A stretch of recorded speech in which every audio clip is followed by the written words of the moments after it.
Good morning. It's time for our weekly sketching vlog out on the trails of Ketchikan, Alaska. And today we're on one of our strangest offbeat trails. This is at the end of a little neighborhood road. This is another one of our really rough trails that hardly anybody knows about.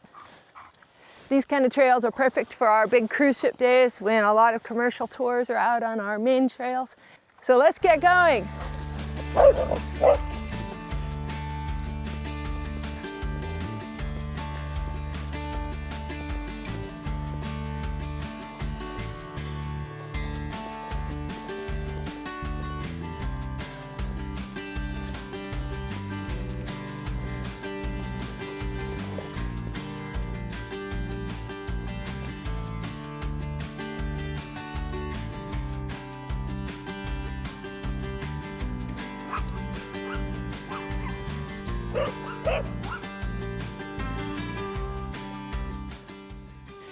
There's actually an official trail marker here. I'm not really sure why. This sign here used to say trap, but that has worn off over the years. I think this trail is used mostly by hunters. And there's another marker down here. I'll show you where that goes.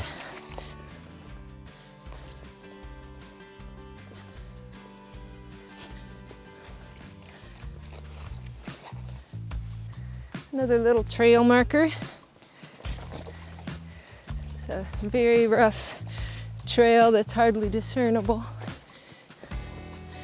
but it leads to this charming creek.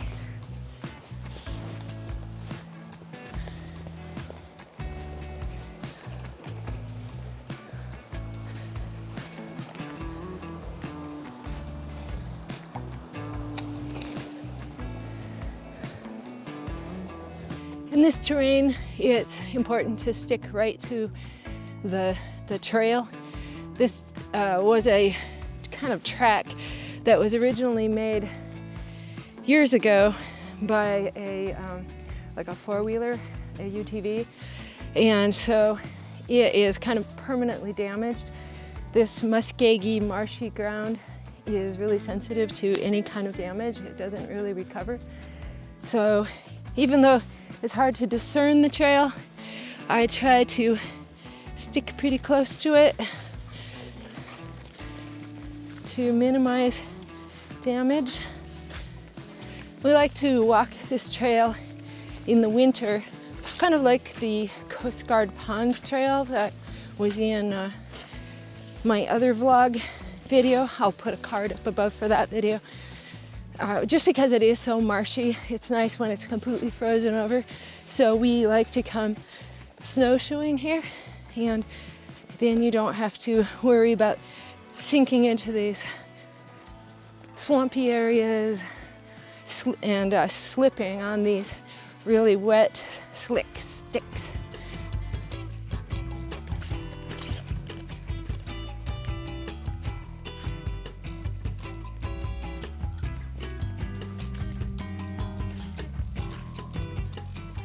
You can see in areas like this what is under the bog layer here.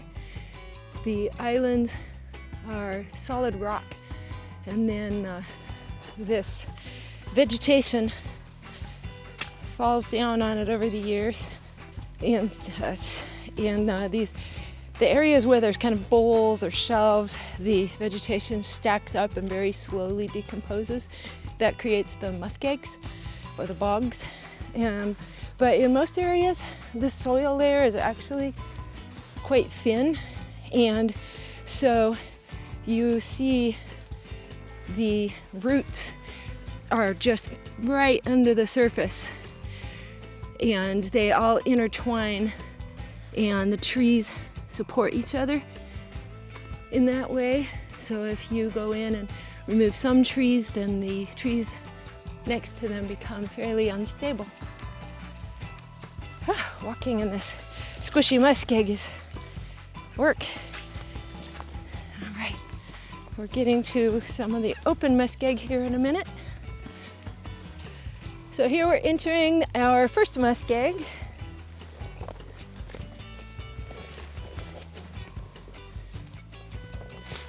We'll be stopping to sketch at the second muskeg coming up. This is some dicey footing here. Between being tired from working late last night and all this slippery mud, I might have an amusing blooper fall today. All right, up we go. This is a tiring little section. The muskeg is so squishy and it goes uphill. It's like walking in sand. It's kind of tiring. We call this the Waterfall Road Trail because it's an old logging road that goes right back here, and they do adventure cart tours on that. They bring these, they used to be Tom cars. They might be using some other off-road vehicles now. The Tom cars were really fun to drive, but a lot of people were getting hurt. They're a little too powerful. And right back there, the road ends and there's a waterfall that comes down. It has gotten so grown over that you can't really see the waterfall very well anymore unless they have trimmed that down. That might be another destination that I take you to eventually. Okay, I'm gonna get walking here. This is one of those trails where you kind of have to know where it goes, because if you take this left track, it goes down to that logging road and then you can go over to the waterfall. But if you take this right track, it barely looks like a track, we can go up to the second muskeg. Off we go.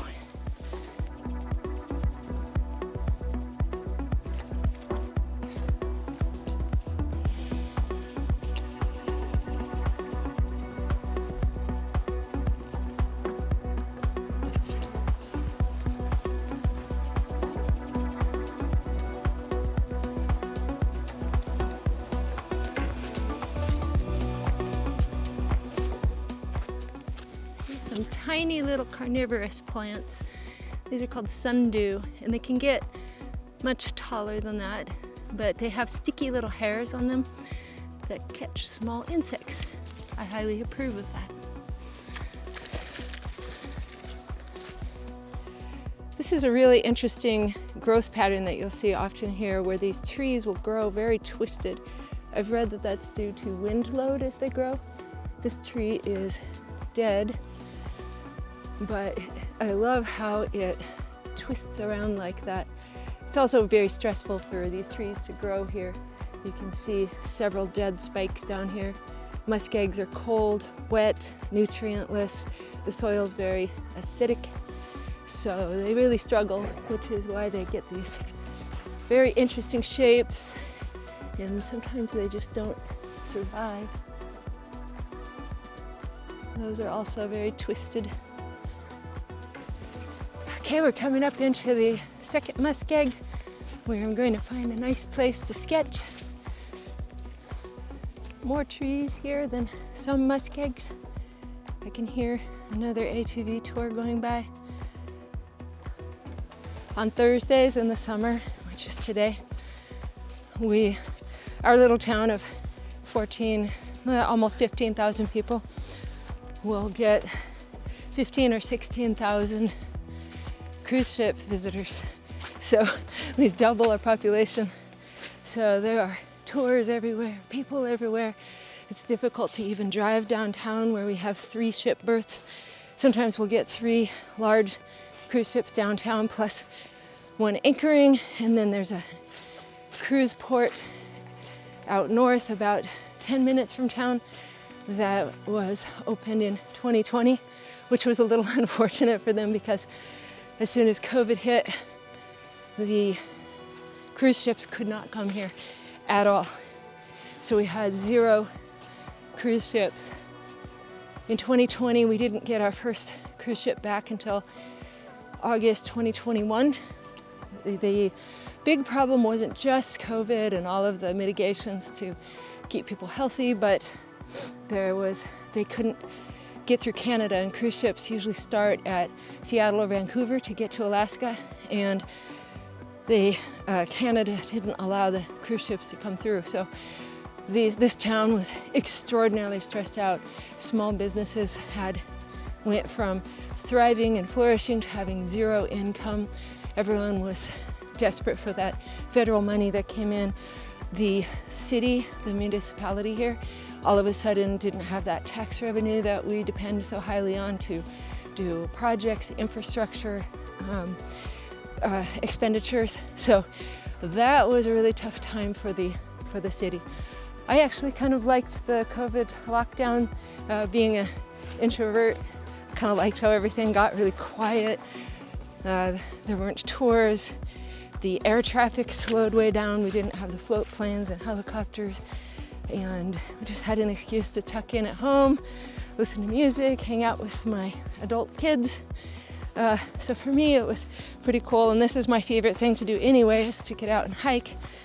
And COVID didn't slow that down.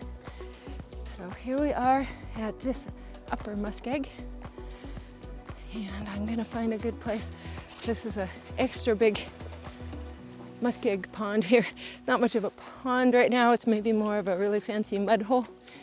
So we have some complicated walking to do to get around all this without sinking badly. I'll just traipse around here. Look at how this bullpine is so twisted up.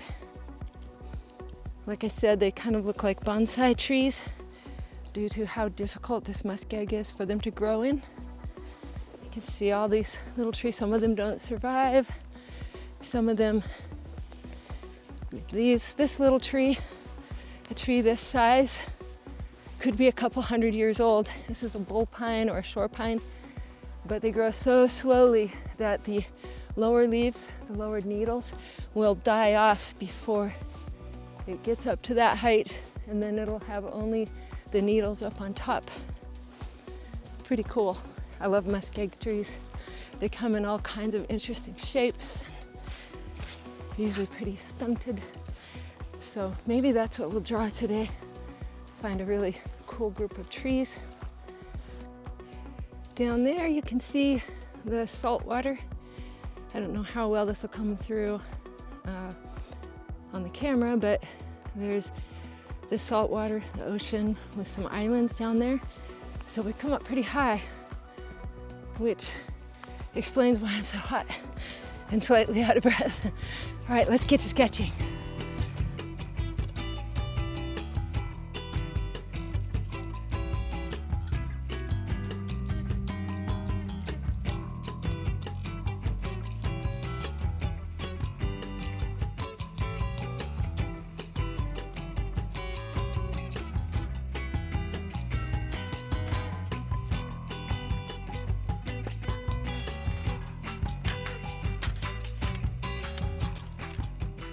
Okay, I am thinking of sketching this little group of trees here.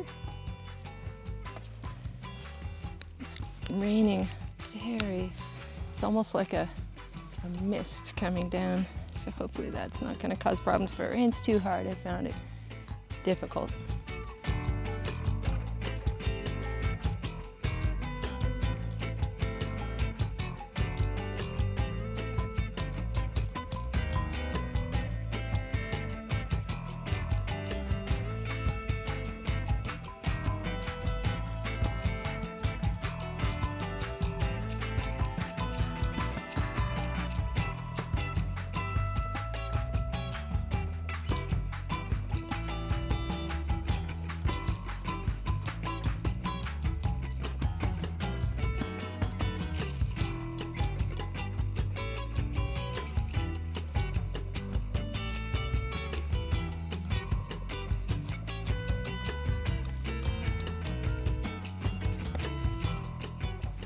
I'm going to switch to my pencil because the pen, the skinny little pen, will not, I stopped being able to make marks on the damp paper, so we'll switch to pencil.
I'm not sure how well the watercolor is going to do over the top of pencil.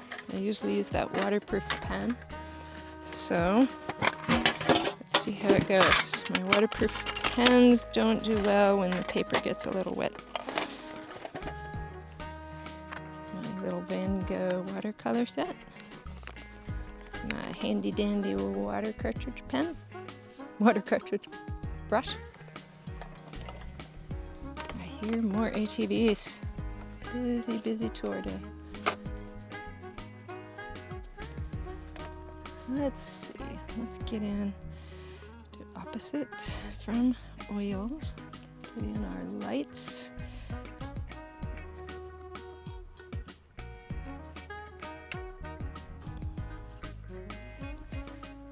A very warm, yellowy muskeg color. Get that wash in there. Even the trees have, well, not those trees so much, but these trees back here, quite warm in their highlights. So I'll put quite a bit of this wash in here.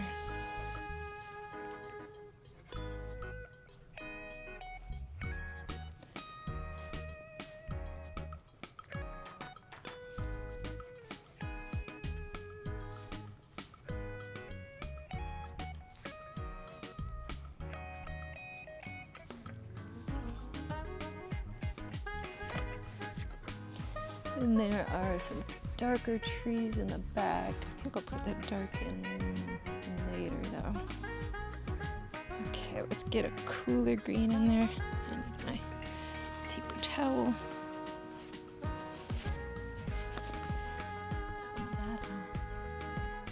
A little bit. I don't love these greens. They're really cool greens. Ooh, those ATVs are loud.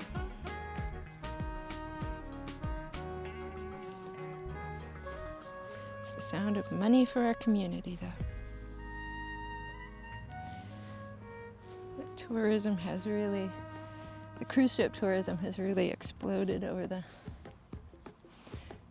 years, and many people here make an entire year's living off of their seasonal tour businesses, fishing guiding businesses, the restaurants.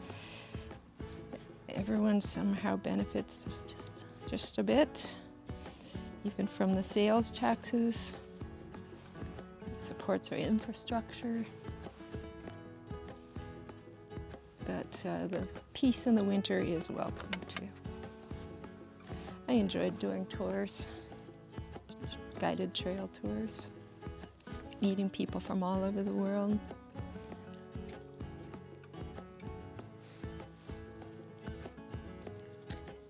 See if I can get these layers in there.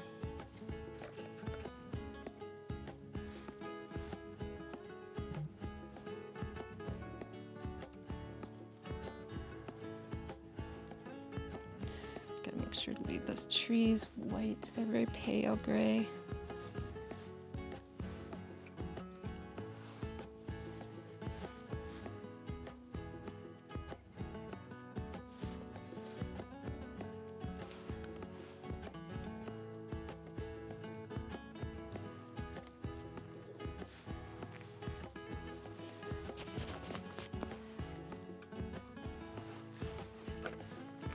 Sky is very pale. It's almost pure white.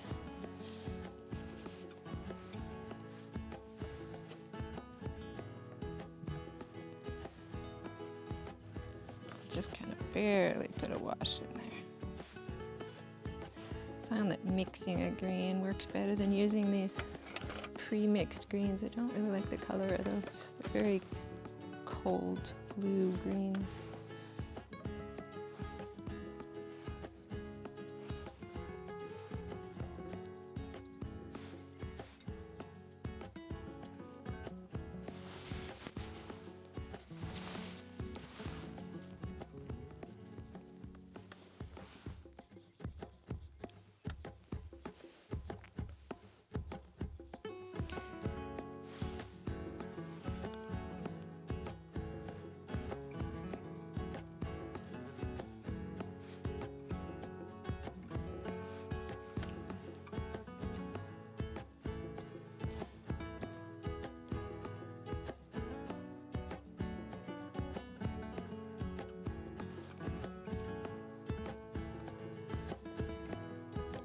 tree is much darker.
Thanks for joining me on this fun adventure in our gorgeous Southeast Alaska outdoors while I sketch, paint, play with the dogs, enjoy the solitude, except for a little bit of ATV sound today.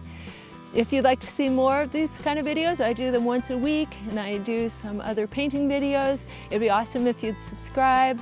You can see more of my art on danellekelly.art. Hit that like button. It really helps build my community here. I'd love to see your art. I'd love to hear your thoughts about your own plein air adventures. Thanks so much. Stay creative and have fun.